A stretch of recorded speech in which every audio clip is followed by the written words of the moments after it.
This is a select problem from homework number 1.3. I'm actually going to go through two problems here.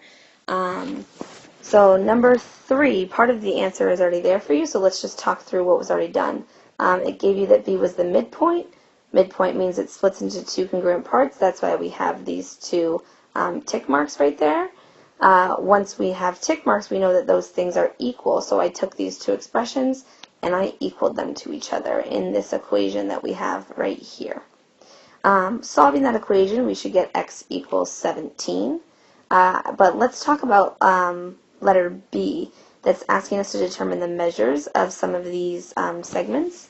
So if I were going to go about this in a sneaky way, I probably, even though it's asking for the measure of CB first, I'm going to look at this expression, and that's a lot more work to do, right, than just x plus 18.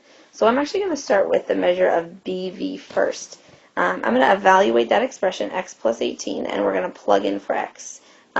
We know x is 17, and so we can do 17 plus 18. What does that give us? 17 plus 18, I think that might be 40. Oh, whoa, sorry. 35? Did I do that right? No, 45. Wow, I'm really struggling here. I was right, 35. See, sometimes even I have trouble with mental math. So, the measure of BV is 35. And I know right away that if BV is 35, well, CB, they both have the same number of tick marks, right? They're congruent, so CB is 35 also. Would it be good to check and plug into this expression here and evaluate that? Yes, but for the sake of time, I'm going to keep going. Now measure of CV, that's this entire segment here. So I'm going to do 35 plus 35, add the two parts, and I get the whole. So I'm not actually going to go through number 7, but I do want to give you a quick hint that once you get your equation, x squared minus 4x equals 60, remember the first step that you want to do is set equal to 0, and then you want to factor, okay? So that's just some hints on number 7. You have to keep going after that and solve for x, but just to get you guys started on that one. But let's really look at number 8 because there's not an example like this in your notes.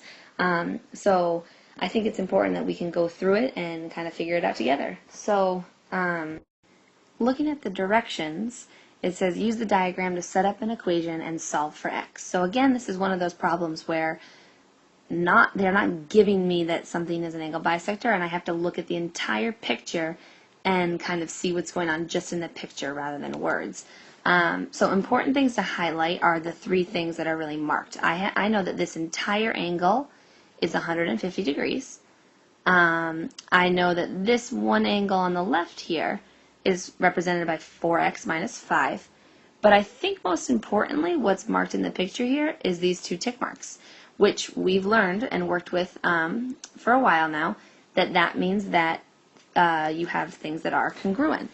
So if these 2 are equal, why can't I also say that this is 4x minus 5? And the thing is that you can say that. So I can use that to help me figure out an equation because I know the entire angle is 150. And this is one of those similar to the part plus part equals whole that we did with the midpoints, but this angle plus this angle here equals the entire angle of 150 degrees. So I know 4x minus 5 plus 4x minus 5 is going to equal 150. Some of you maybe saw a different equation, right?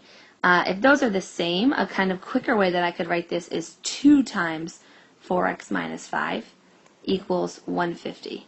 Either of those will work and you'll get the same answer. I'm going to use the bottom one to solve.